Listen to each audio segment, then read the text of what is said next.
4 minutes left in the fourth. CJ Isit to Jexter Apinan. Back to CJ. 6 on their shot clock against Joey Barcuma. CJ Isit floats it up. No good. It's a push. It will go against Batangas City. It looked to be a push on live play, but at the same time, Ronnie Matias has been nothing but solid in this game. This was the offensive rebound. Look at Ronnie Matias. Right there. Clear the lane for Prince Casin. Now let's go courtside to Miss Mika Misamis. Everything that we are seeing now from the Batang Kankalu is a result of long meditations, no sleep, thinking of what will work for them. And Coach Mike said it's really their acceptance that they had a very disappointing performance against Bulacan that pushed them to check themselves, check their lineups, and realize their value. Kailangan nga nilang may gawin talaga sa araw na to. And lalo na itong si Prince Casin, hindi daw siya nakatulog for 1 week and promised to make a difference today. And here he is, Ken, Coach Chris. Maraming salamat din, boy. Dahil walang tulog, nagresulta naman ng itong performance na ito for Prince Casin. And John Amboluto fails to finish as Caloocan protecting a 1-point lead. Well, this is a different Caloocan team compared to the type of team we saw 2 weeks ago, because one evidence has been their effort in transition all throughout this game. It may look at times that Batangas has numbers in transition, but the way they have sprinted down and prevented easy twos and eventually getting stops, that speaks volume sa mga reports ni Mika of how bad they want this game. And Ronnie Matias, along with Prince Casin, has led the way for the Batang Kankalu. This free throw brought to you by Extreme Appliances, ang subok at kumpletong appliance brand ng Pilipinas. Mintis yung unang free throw ni Ronnie Matias. Did some meditation, did some reflecting, and they have come out with a different mindset tonight. It's really one of the hardest things to do in basketball, Ken. Think about it, especially in the T2 leagues. Ano nangyayari? Diba? Titira sa opensa, after ng defensive rebound, wala nang bababa. Diba? Mga tipong larong YMCA kung tawagin. Diba? But if you really want to win and make an effort, you're gonna sprint down. Caloocan has displayed that. Now JR, the official outfitter of the Mpbl, Tayong Tong comes away with another steal. Tayong Tong almost got it, but Manday there for the cleanup. He's now the second guy in double figures for Caloocan with 11 points. That would have been a highlight. Ochea, pass too tight. It ends up with a turnover. Something that Batangas will probably look back on. No doubt. Yeah, that is turnover number 21. Look at this move by Tayong Tong, but look at 3 other white shirts as insurance to clean that up. Manday with the stick back. Caloocan up by 4, 2:20 left. Casin met by a double team. Matias, still a lot of time left. Manday, this should be big, but still misfiring from the outside. Jexter Apinan, hinahanap si Levi Hernandez. Laban kay Prince Casin. Last 2 minutes of the ball game. Posting up, Sniper de Mexico. Another steal. Cervantes comes away with it. Real all the way. The pass. Manday gets it to go. Back-to-back baskets by Jeff Manday, who now has 13 points. Fast break the game brought to you by Extreme Cool Air Conditioners. Ang Extreme magpalamig. Free installation for split-type air conditioners. Just too many turnovers in this game by Batangas, and that is steal number 15 for Caloocan that led to 2 points and extend the lead to 6.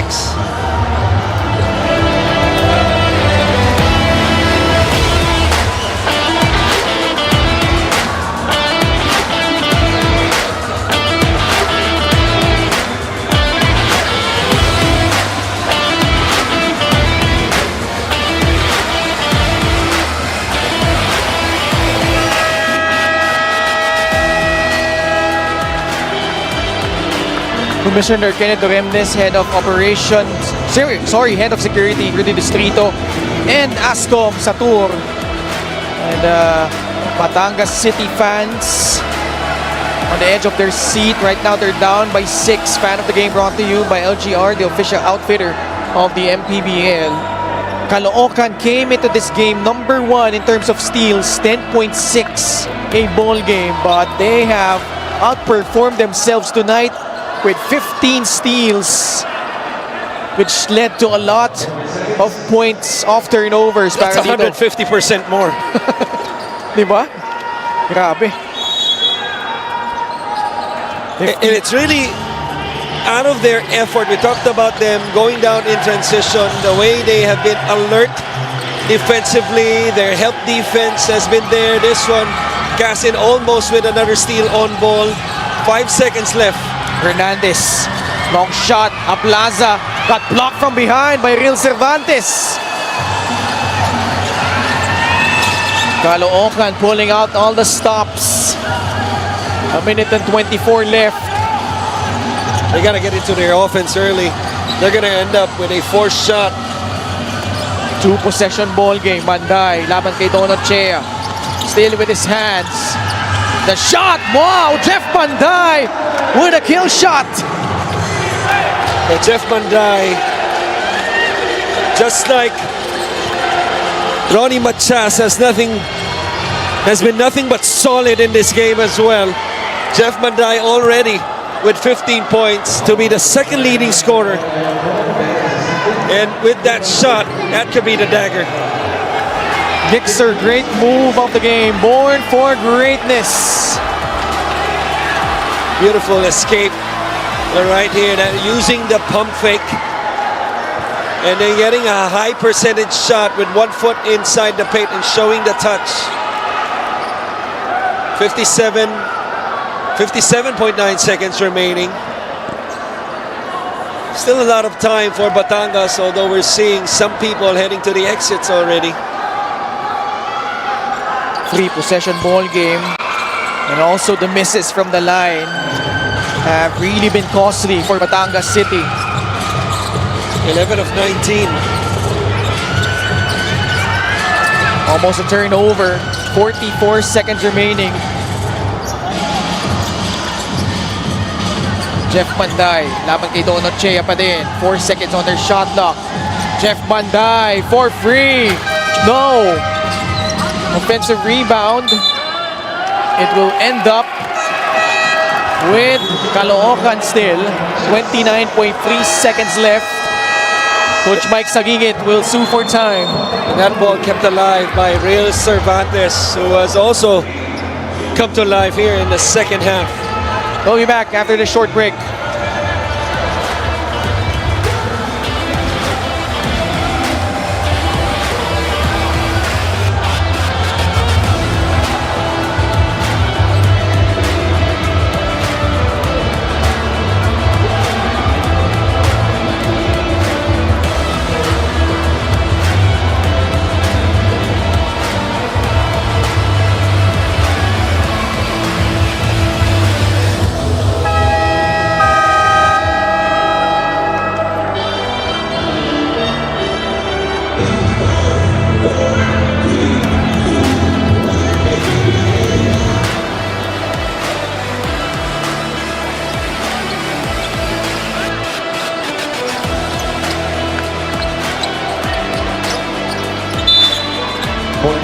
Back with us here at the Batangas City Coliseum. Coach Chris, Batangas was ahead 59-58 at the 5 and 12 minute mark of the fourth.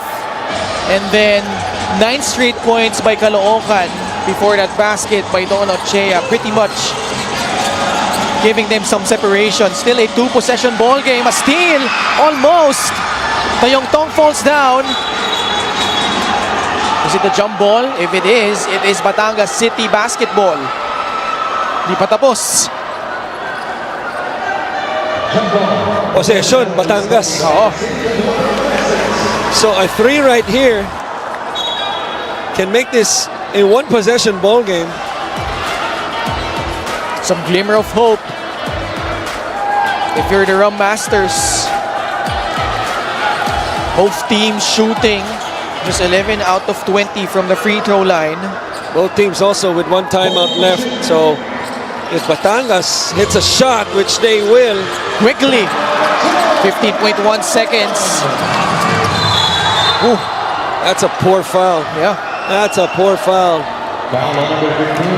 And they send a guy, Jeff Manday. But before that, Assist of the Game brought to you by 1xBet, the title sponsor of the Mpbl. Your choice, your victory. Feel more game with 1xBet. Jeff Manday, 81.8% from the line this season, will be tested here.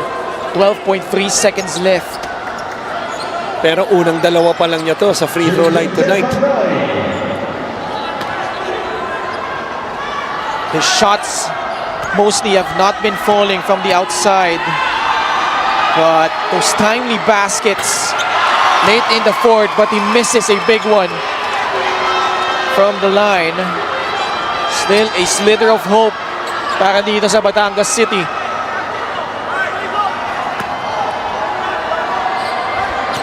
Still one timeout left for the Rum Masters. And I think they're going to take it. Coach Cholo will map out the play, down by 5. 12.3 seconds left. Obviously, they will move it up to the front court. And let's see if Coach Cholo Villanueva could pull out another trick here up his sleeve. Down by 5. And we'll probably listen in.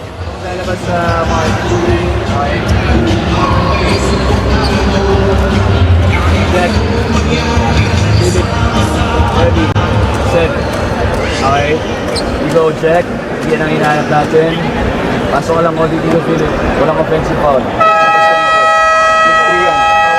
Screen ba? Screen, ito mahan yung screen ha. One, good screen. Tayo, tanto. Let's see here. They need either, doesn't matter if a 2 or a 3, need a quick basket here. With 12.3, time not on their side, Coach Chris. Yeah, interesting decision. No, obviously pinasok si Olayon. You know, I think possession prior, and he's still in the game. And inbounding the basketball, Caloocan in a zone. Wow! Panyamogan making them pay with a 3. Still not yet over. Wow!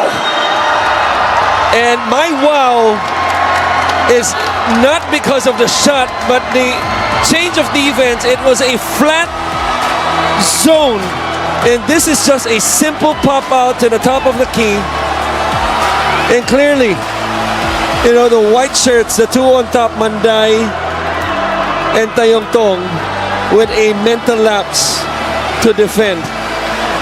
That was an interesting decision to go zone, knowing that the other team is gonna try to hit a 3. Prince! Green! Labas, pakita, cross screen. Siri lang punta natin. Pero, pag meron, bigay natin. Hawakan nyo na lang. Tayo, totoo po dyan. Be available, magpakita. Pagpaul lang yan. Hawakan nyo na lang. Hawakan natin.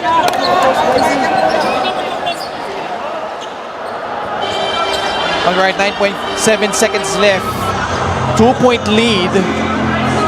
Very important if you're Caloocan to just inbound the basketball here. Not only that, you have to give it to your best shooter. Pinasok si Jeremy Cabanag. So I expect the ball to end up in Cabanag or Prince Casin's hands. Manday trapped, but Hernandez, recognizing time not on their side, gives up the foul. No more timeouts for both teams. But a lot of time, especially if Manday misses 1 of 2 or maybe misses 2, a lot of time to push the ball to the other side and try to tie or even win the game. But Manday makes up so far for the first miss on the last trip. Let's see if he can complete this pair. Free throw here will be huge. will go back up by 2 possessions. Manday calmly sinks both. That's the game. Olayon, they have to go quick. Olayon to Jextra Pinan, but just 1.9 seconds remaining. Cabanag, 0.8 seconds. But with no more timeouts, although I think Batangas seeks to put some time back. Tingin nila may oras pa, no? Probably around a little over 1 second. They will review it. But boy, what a game this was. Defensive battle to begin. Caloocan clawed their way back from that early deficit in the first quarter. Then Batangas, actually their second unit was the catalyst in that third quarter run. And babalik tayo doon, no? 59-58 yung naging talaan. And then a 9-0 run. 9-0 run.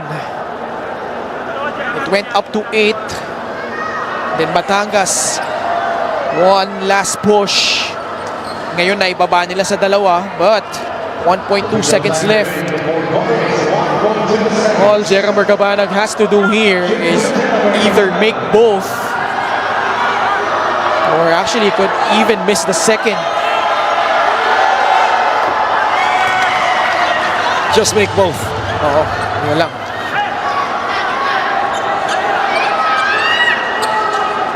This one to ice it.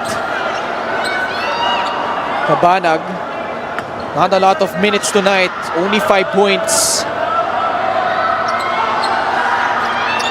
And that's the ball game. 4-point lead. And the 5-game winning streak of the Batangas City Tanduay Rum Masters comes to an end.